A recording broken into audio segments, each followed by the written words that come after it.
Unacademy. Let's crack it. Hello students, स्वागत है आप सभी का अनअकैडमी के एनसीईआरटी के इस सीरीज में। अनअकैडमी ने विद्यार्थियों को आधारभूत प्रकार से तैयार करने के लिए, ताकि अवधारणा के स्तर पर, तथ्य के स्तर पर वो बिल्कुल अपने आप को तैयार महसूस करें, ताकि जब एडवांस लेवल पे आप क्लासेस करें या कोर्सेज को पढ़ें या फिर किताबों को पढ़ें, आप नए तथ्यों को समायोजित करने में सक्षम महसूस करें। क्योंकि अक्सर ये देखा जाता है कि छठे, सातवें, आठवें में बहुत सारे ऐसे तथ्य हैं, बहुत सारे ऐसी अवधारणाएं हैं जो आप नहीं पढ़े होते हैं, तो आगे किसी भी चीज़ को पढ़कर समझना तुलनात्मक रूप से थोड़ा मुश्किल हो जाता है। इसी प्रक्रिया में हम शिक्षकों का भी एक सुझाव था अनअकैडमी को, जिसको उन्होंने इसको कोर्स के तौर पे लॉन्च किया। आप सभी इसका लाभ लें। मैं संजीव श्रीवास्तव भूगोल विषय के अंतर्गत छठे से 12वें क्लास तक के जो पूरी पुस्तकें हैं, सभी पुस्तकों को one by one, chapter wise आपके सामने प्रस्तुत करूंगा। यहाँ मैं एक चीज़ फिर से इंडिकेट कर दूं, पहले क्लास में मैंने किया था कि छठे, सातवें और आठवें क्लास की जो पुस्तक है, उसको पुराने वाले पुस्तक जो है उसी को हम लोग फॉलो करेंगे। क्योंकि पुराने वाले पुस्तक में जो विश्व का प्रादेशिक भूगोल है बहुत डिटेल में है, और अन्य किसी पुस्तक में उतने डिटेल में विश्व का प्रादेशिक भूगोल नहीं है। शायद आप सोच रहे होंगे कि विश्व का प्रादेशिक भूगोल क्या है। तो विश्व के प्रादेशिक भूगोल से तात्पर्य है विशेष रूप से जो महाद्वीपों का भूगोल है, जैसे अफ्रीका का, एशिया का, यूरोप का, या दक्षिण अमेरिका का, उत्तर अमेरिका का, अंटार्कटिका का, ऑस्ट्रेलिया का, या उनमें जो प्रमुख उनकी विशेषताएं हैं, भौतिक विशेषताएं या मानव भूगोल संबंधित विशेषताएं, उन सबको पुराने वाले छठे, सातवें और आठवें पुस्तक में बहुत डिटेल में दिया गया है। इसलिए मैं छठे, सातवें और आठवें की पुस्तक को, पुराने वाले को ही फॉलो करूंगा, बाकी सारी पुस्तकें नए वाले। उसमें एक और प्रयास यह भी है कि नए 6, 7 और 8 क्लास के एनसीईआरटी में जो नई वाली पुस्तक है, उनमें कुछ भी ऐसा एक्स्ट्रा है या कुछ परिवर्तित है, तो उसको पुराने वाले से समायोजित करके आप तक हम तथ्य और अवधारणाओं को संप्रेषित करेंगे। तो छठे क्लास की जो पुस्तक है, उसके पहले चैप्टर को आपने देखा होगा, और डिटेल में मैंने कंटेंट या कंसेप्ट के अंतर्गत आप तक सभी चीज़ों को संप्रेषित किया था। आज उसी पुराने वाले छठे क्लास की पुरानी पुस्तक जो दूसरा चैप्टर है, वो आप तक हम लेके आए हैं। चैप्टर का नाम है ग्लोब और मानचित्र द्वारा ज्ञान। हालांकि ये जीएस में सीधे या प्रत्यक्ष तौर पर उपयोगी नहीं होता, लेकिन जब मानचित्र कार्य को आप थोड़ा बेसिक से समझ लेते हैं, तो किसी भी चीज़ को समझने में आगे बहुत आसानी होगी। और विशेषकर भूगोल के अंतर्गत जो मानचित्र कार्य है, वो क्लिष्ट लगता है स्टूडेंट्स को। वहाँ पे हमेशा स्टूडेंट्स वीक महसूस करते हैं। और मैं तो यहाँ तक कहता हूँ कि विश्व के अर्थव्यवस्था को लें, या विश्व के उद्योग की प्रक्रिया को लें, उसके विकास को लें, या नगरीकरण को लें, मानव के विकास को लें, इन सभी चीज़ों को यदि मानचित्र कार्य से हम जोड़ दें, तो हम बहुत बेहतर प्रकार से उसको समझ सकते हैं, और वो परफॉर्मेंस के लेवल पे भी आपको बहुत पे करने वाला। तो इस दूसरे चैप्टर को, ग्लोब और मानचित्र द्वारा ज्ञान, इसको लोग पढ़ते और समझते हैं। ओबियसली यहाँ मानचित्र है और ये ग्लोब है। ग्लोब अर्थात पृथ्वी का ही पूरा का पूरा एक ग्लोब के शेप पे हमने प्रस्तुत किया है। तो ग्लोब तो रियल सेंस में पृथ्वी का प्रस्तुतिकरण हो गया, अर्थात जैसी हमारी पृथ्वी है लगभग उसी प्रकार से, जैसे यहाँ पे ग्लोब आप देखेंगे, हम इसके आगे इसको यूज भी करने वाले हैं, तो पृथ्वी हमारी ऑलमोस्ट ऐसे ही है, घूर्णन करती है और परिक्रमण भी करती है। तो वो सब प्रक्रियाएं भी आपको समझाएंगे। बेसिकली इन चीज़ों का यूज इसलिए भी किया जाता है ताकि विद्यार्थी व्यवहारिक रूप से उन चीज़ों को समझ सकें। जब आप समझ जाते हैं तो उसको याद करने में कभी कठिनाई नहीं होती, आप लंबे समय तक उनको अपने दिमाग में, माइंड में रिटेन कर सकते हैं। चलते हैं इस दूसरे चैप्टर को समझते हैं। मानचित्र और ग्लोब आपको दिख ही रहा होगा। अब सबसे पहले मानचित्र और ग्लोब है क्या, यहाँ पे दोनों फिर से आपको दिख रहा होगा छोटे स्तर पे, है ना। अगर हम परिभाषा के लेवल पे लें या बिल्कुल सामान्य तरीके से लें, तो बहुत बेसिक से मैंने इसकी परिभाषा को बताया, मतलब लिखा है, ये पीपीटी के तौर पे भी आपके पास होगा, कि मानचित्र दो शब्दों से मिलकर बना है। देखो एनसीईआरटी में ऐसे ही नहीं दिया हुआ है। एनसीईआरटी में जो सीधा है परिभाषा कि मानचित्र का तात्पर्य है कि हम स्केल पर या उसके मापनी के आधार पर एक सपाट कागज या किसी सपाट चीज पे, चमड़े पे भी नक्शा बनता था, किसी भी प्रदेश का या महाद्वीप का या पूरे पृथ्वी का अंकन मानचित्र है। लेकिन उससे ज़्यादा बेहतर है कि उसको हम पहले शब्दों में तोड़ दें। कई बार ये थ्योरी अप्लाइड नहीं भी होता, बट यहाँ पे होगा। जैसे मानचित्र दो शब्दों से मिलकर बना है। पहला है मान। मान का मतलब हो गया यहाँ पर वैल्यू, मूल्य। अब यहाँ मूल्य का तात्पर्य वो प्राइस नहीं है, मापन से है। मान मतलब मापनी, मतलब 1 सेंटीमीटर, आप देखेंगे मानचित्र पर लिखा भी रहता है 1 सेंटीमीटर बराबर 100 किलोमीटर, या 1 मिलीमीटर बराबर 1000 किलोमीटर। ये क्या हो गया? मापनी हो गया। तो जैसे हम किसी भी चीज को देख रहे हैं तो 1 मिलीमीटर वो कितने किलोमीटर्स में जाएगा, इस बात का अनुमान हम लगा सकते हैं। तो यहां मान का मतलब है मापनी से, है ना, यानी स्केल का हम वहां यूज कर रहे हैं। तो मान, मापनी, और दूसरा हो जाता है चित्र। अर्थात मापनी के आधार पर किसी भी कागज या सपाट जगह पर हम जब चित्र बनाते हैं तो कहते हैं मानचित्र। ये बिल्कुल सरलतम परिभाषा हो गया, है ना। मिलकर बना है, जिसका अर्थ है किसी माप या मूल्य को चित्र द्वारा प्रदर्शित करना। पृथ्वी के सतह के किसी भाग, देखो ग्लोब में हमेशा आपको पृथ्वी का एक ही भाग दिखता है। जैसे इस ग्लोब को देखो तो आप आधी पृथ्वी को ही देख पाओगे, आधी पृथ्वी इसके दूसरी ओर है।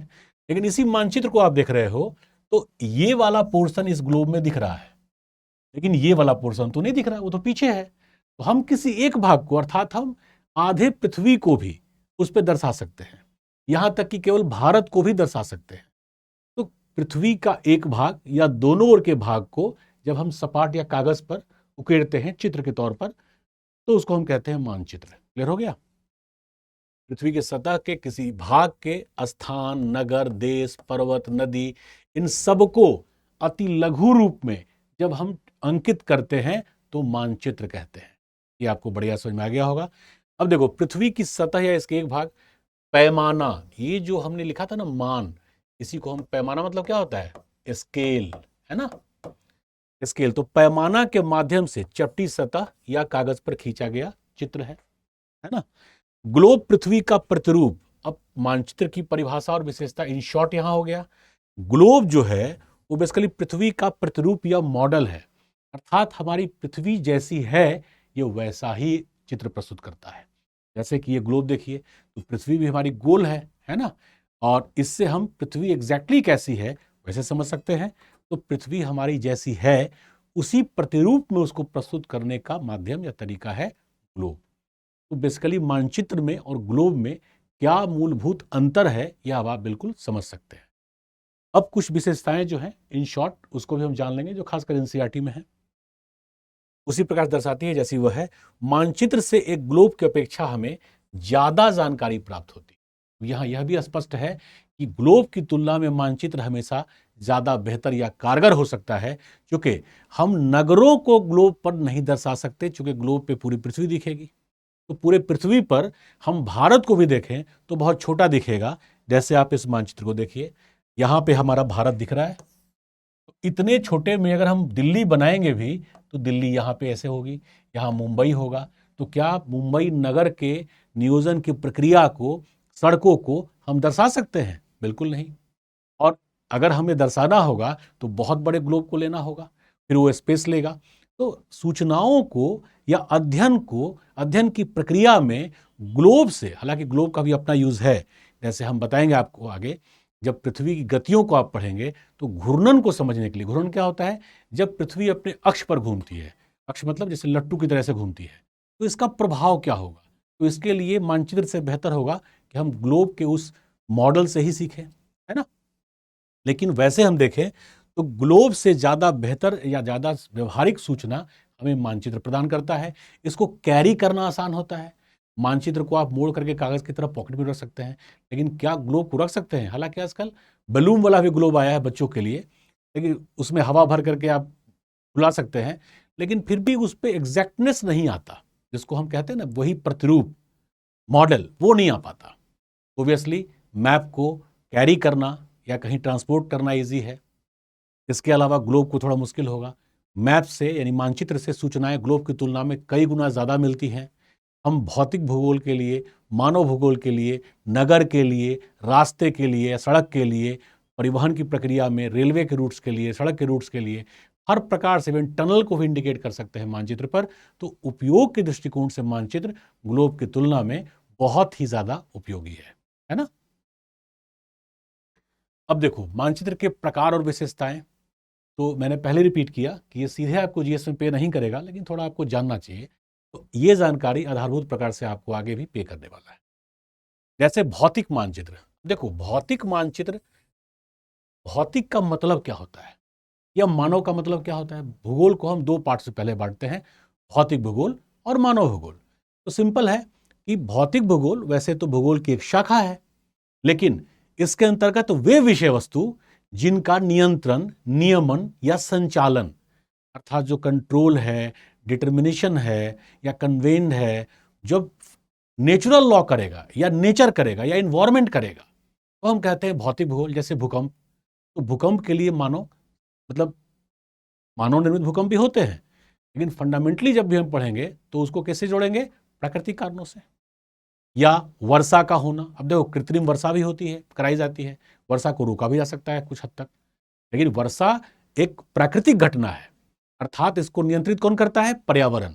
पर्यावरण की दशाएं, ताप, दाब, वायु का नीचे से ऊपर जाना या ऊपर से नीचे आना, और भी कई प्रक्रियाएं हैं, आगे धीरे धीरे आप जानते जाएंगे जैसे जैसे एनसीईआरटी में आगे हम लोग बढ़ेंगे, है ना।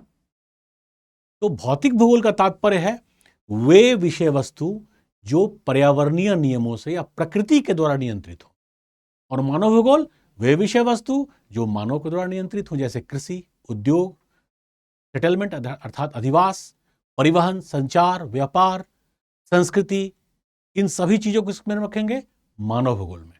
तो सिंपल क्या है? भौतिक मानचित्र। तो भौतिक मानचित्र पर हम लोग पर्वत को, पठार को, मैदान को, तट को, सागर को, स्थल को या वर्षा के वितरण को दर्शा सकते हैं। तो उन मानचित्रों को हम क्या कहेंगे? भौतिक मानचित्र, है ना। देखो इसमें पर्वत, पठार, मैदान, नदी, महासागर। अब इसी में आ जाएगा राजनैतिक मानचित्र। जैसे भारत के मानचित्र की हम उदाहरण लें, तो भारत के मानचित्र पर हिमालय, पठार, मैदान, तट, इनको जब दिखाते हैं तो हो जाता है भौतिक मानचित्र। लेकिन जब राजनीतिक मानचित्र की चर्चा हम करें, इसका मतलब राज्यों के साथ, जैसे देखो ये राजनीतिक मानचित्र है और ये भौतिक शो कर रहा है, क्योंकि इसमें जो स्टेट्स हैं, अर्थात अफ्रीका में जो राष्ट्र हैं, उनकी सीमाओं को भी दर्शाया गया है। तो राजनीतिक मानचित्र का तात्पर्य हुआ कि राज्य की सीमा, सीमा के साथ कितने सटे हुए राष्ट्र हैं या कोई पड़ोसी राष्ट्र जो बिल्कुल सटा हुआ है सीमा से, इन सब की हमें जानकारी मिलती है। जैसे भारत का उदाहरण लें तो भारत में जो राज्य हैं, जैसे मान लो यूपी ही है, तो यूपी के पश्चिम में कौन है? हरियाणा। उत्तर में कौन है? मेनली नेपाल, कुछ हद तक उत्तराखंड भी आ जाएगा, हरियाणा। फिर पश्चिम में भी हरियाणा ही है। दक्षिण में हम देखें तो कुछ एरिया तो राजस्थान का भी टच करेगा दक्षिण पश्चिम में, लेकिन फिर आ जाएगा मध्य प्रदेश। पूर्व में आओ तो पूर्व दक्षिण में छत्तीसगढ़ और बिहार, तो इतने राज्य, झारखंड को भी टच करेगा। तो ये सारा प्रोसेस अध्ययन की प्रक्रिया में राजनीतिक मानचित्र से कंसर्न है ना। तो राजनीतिक मानचित्र क्लियर हो गया। अब देखो थीमेटिक मानचित्र। थीमेटिक मानचित्र में बेसिकली हम लोग कुछ स्पेसिफिक चीजों को दर्शाते हैं, जैसे कोई सड़क दर्शाना हो, वर्षा का प्रतिरूप दर्शाना हो, या जनसंख्या का संकेंद्रण दर्शाना हो, भाई किस राज्य में ज्यादा है, किस राज्य में कम है। तो वो चीजें जो नेचुरली आप पृथ्वी पर नहीं देखते, लेकिन कुछ ऐसी चीजें जो विकास की प्रक्रिया में डेवलप हुई हैं, विकसित हुई हैं, उनको दर्शाने के लिए हम थीमेटिक मानचित्र का यूज करते हैं। जैसे वर्षा मानचित्र, वन, उद्योग, है ना, या सड़कों का जाल या गहनता, इन सब चीजों से हम जब मानचित्र का निर्माण करते हैं जोड़कर, तो उसको कहते हैं थीमेटिक मानचित्र। उम्मीद कर रहे भी समझ में आया होगा। मानचित्र के 3 घटक होते हैं, ये ध्यान रखिएगा।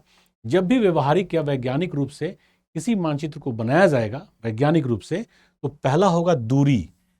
अब देखो परिभाषा में ही है मान या मूल्य। तो मान या मूल्य का तात्पर्य क्या है? मापनी से, स्केल से। तो स्केल क्या बताएगा? Appropriately concern with the distance and correlated distance, तुलनात्मक रूप से, है ना। दूसरा बताएगा दिशा। किसी भी मानचित्र पर देखोगे एक ऐसे एरो दिया रहता है और ऊपर लिखा रहता है एन। एन इंडिकेट करता है नॉर्थ को, और जब आप नॉर्थ को दिखा देते हो तो साउथ या ईस्ट या वेस्ट अपने आप इंडिकेट हो जाएगा उसका लोकेशन, है ना। तो दूसरा दूरी के बाद दिशा, और तीसरा प्रतीक, अर्थात जो रूढ़ चिन्ह होते हैं। रूढ़ चिन्ह का मतलब हम इंडिकेट करते हैं वर्षा को या संभार रेखा को या समताप रेखा को, कई ऐसी चीजें होती हैं, तो उनको हम प्रतीक चिन्हों से जोड़ते हैं। जैसे आपने देखा होगा बिजली कड़कने को हम इस प्रकार से बनाते हैं, इलेक्ट्रिक को, बड़ी झंझा को बेसिकली, है ना। इस प्रकार से बनाते हैं, या वर्षा होने के लिए हम इस प्रकार से बादल बना करके 2-3 ऐसे ड्रॉपलेट्स गिरा देते हैं, तो ये वर्षा का सूचक हो जाता है। तो इनको हम कहते हैं प्रतीक चिन्ह, सिंबल्स। तो किसी भी मानचित्र में ये 3 चीजें आधारभूत रूप से होती हैं। पहली होती है दूरी, जो मापनी से कंसर्न होगा। दूसरा होगा दिशा, ये जनरली एरो देके बनाया रहता है। और तीसरा होता है प्रतीक चिन्ह, है ना। राजनीति जैसे सीमा ही है, तो पृथ्वी पर तो राष्ट्रों की सीमाएं या राज्यों की सीमाएं नहीं बनी है, ये तो हमने बनाया है, जो राजनीतिक मानचित्र में आ जाता है। लेकिन प्रतीक चिन्ह जो होते हैं वो मैप के अनिवार्य भाग होते हैं, है ना। अब देखो मानचित्र के प्रकार एवं विशेषताएं। तो छोटे पैमाने वाला मानचित्र, जब पैमाना छोटा होगा तो वो बड़े एरिया को कवर अप करेगा। जैसे मान लो विश्व के मानचित्र का, तो भाई उसमें भारत भी इतना छोटा दिखेगा, तो पैमाना तो बहुत छोटा होता जाएगा ना। समझ में आ रहा है।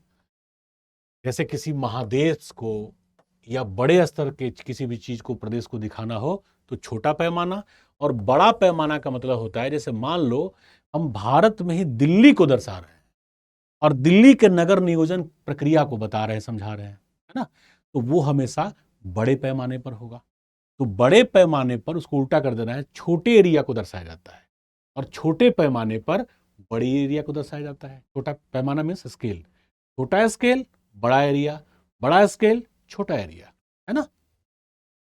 प्रधान दिग्बिंदु, बेसिकली दिग्बिंदु ये थोड़ा टेक्निकल टर्म है यहाँ पे, ये दिशा को स्पष्ट करता है। किसी भी मानचित्र में मैंने बताया था ना कि आप ऐसे देखेंगे, एरो रहता है और नॉर्थ लिखा रहता है, तो नॉर्थ के उल्टा होगा साउथ, इसका राइट हो जाएगा ईस्ट और इधर हो जाएगा वेस्ट। तो जो दिग्बिंदु है अर्थात दिशा का ज्ञान, दिशा का सूचना देने वाला, तो प्रत्येक मानचित्र में ये होना ही चाहिए। कंपास के प्रोसेस में वो ऐड रहता है। तो जिन मानचित्रों में ऊपर दाहिनी तरफ उत्तर दिशा को दर्शाया जाता है, उसे मानचित्र की सही दिशा का ज्ञात हो और उसके बेसिस पर उत्तर, दक्षिण, पूरब, पश्चिम और फिर 2 दिग्बिंदुओं के बीच जैसे पूर्वोत्तर, पश्चिमोत्तर, ये भी तो इंडिकेट हो जाएगा। इसको यहाँ देखो, जैसे मान लो एक एरो हमने दे दिया, ये है नॉर्थ, अपने आप ये साउथ हो गया, तो ये अपने आप ईस्ट हो गया, ये अपने आप वेस्ट हो गया, है ना। अगर हम ध्यान से देखें तो ये हो गया नॉर्थ ईस्ट, ये हो गया नॉर्थ वेस्ट।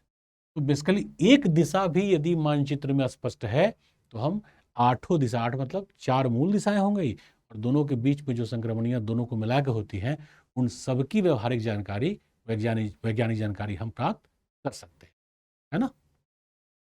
रूढ़ प्रतीक मैंने बताया ही आपसे।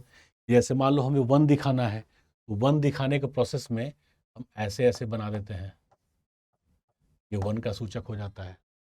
नदी को दिखाना हो तो हम ऐसे ऐसे इसमें एरो बना देते हैं, नदी चल रही है। तो इनको हम कहते हैं रूढ़ प्रतीक, सिंबल्स, है ना।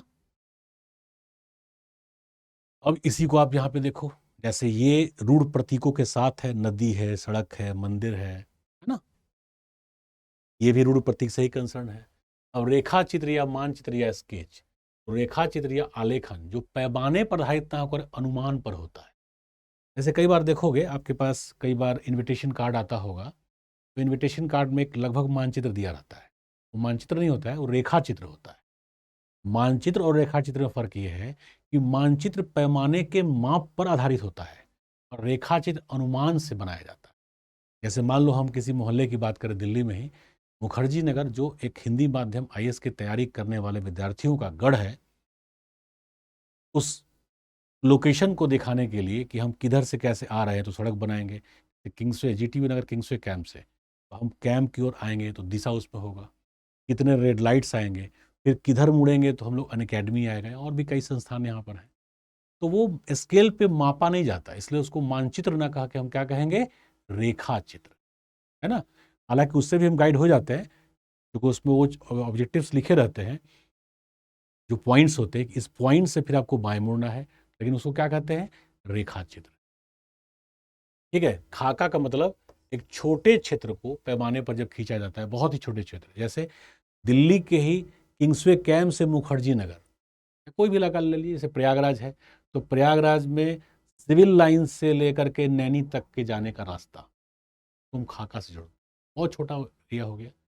ऑलमोस्ट आपको बढ़िया समझ में आया होगा मानचित्र क्या है, ग्लोब क्या है, दोनों की विशेषताएं क्या है, इनके प्रकार क्या हैं, है ना। अब मानचित्र का उपयोग और मानचित्र के कार्य, ये देखो यहाँ पे है उपयोग, ये हो जाएगा कार्य, फंक्शंस एंड यूटिलाइजेशन। तो मानचित्र द्वारा विश्व या विश्व के देश या सभी प्रकार के प्रदेशों की एक व्यवहारिक जानकारी हमें प्राप्त हो सकती है, यहाँ तक कि कहाँ पर नगरीकरण ज़्यादा है, कहाँ पर नगरीकरण कम है, जनसंख्या का वितरण, वर्षा का वितरण, दोनों में सहसंबंध क्या है। जैसे इसको ऐसे देखो, यहाँ पर मैं एक भारत का मानचित्र बना, ये भारत है, भारतीय उपमहाद्वीप। इस भारतीय उपमहाद्वीप में वर्षा पूर्व से पश्चिम की ओर घटती जाती है। ये वर्षा के घटने का पैटर्न, वर्षा के घटने का पैटर्न।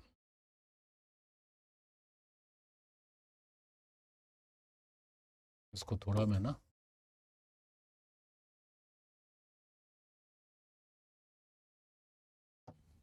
ये देखो, इस पे ये भारत में वर्षा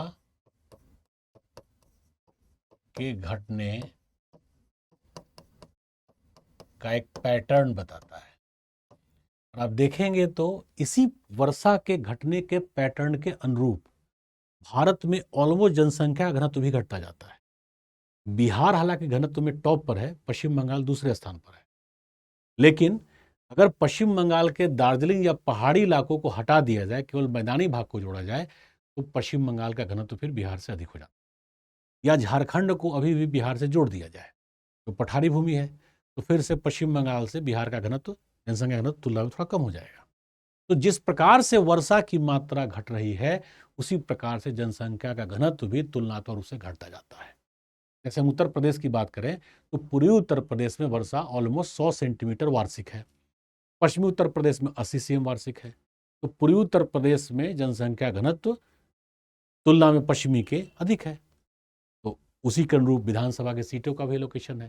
तो ऐसे चीज़ों को भी हम एक दूसरे से जोड़ सकते हैं, समायोजित कर सकते हैं, है ना। तो उम्मीद कर रहे हैं बढ़िया सब आपको समझ में आया होगा। यूजेज में हम चीज़ों को समायोजित कर सकते हैं, जोड़ सकते हैं, प्रस्तुत कर सकते हैं। और फंक्शंस में, फंक्शंस का मतलब होता है वही यूटिलाइजेशन से ही कंसर्न है कि आज अगर हम मानचित्र कार्य के द्वारा चीज़ों को प्रस्तुतिकरण से जोड़ते हैं तो एक बेहतर समझ बिना बहुत कुछ लिखे हमें मिलना शुरू हो जाए। ठीक है, बाकी आपको पीपीटी के तौर पे मिल जाएगा। तो इस क्लास का वीडियो यहीं समाप्त करते हैं। आप इसको देखिए, समझिए, साथ ही साथ थोड़ा बहुत सब्सक्राइब भी कीजिए ताकि उन परीक्षार्थियों तक भी हमारी पहुंच सुनिश्चित हो सके, ताकि एक पवित्र उद्देश्य के साथ सबको आधारभूत प्रकार से न केवल कोर्स कराया जाए बल्कि तैयार किया जाए। तो इस क्रांति में थोड़ा आप भी सहयोगी बनिए, सहभागी बनिए। आज की क्लास की वीडियो समाप्त करते हैं। आगे आप छठे क्लास के एनसीईआरटी का तीसरे क्लास का वीडियो पाएंगे। ऐसे सीरीज में आपको मिलता जाएगा, है ना। उम्मीद कर रहे हैं कि पढ़ने के साथ साथ आप एंजॉय भी कर रहे हो। Thank you and all the best.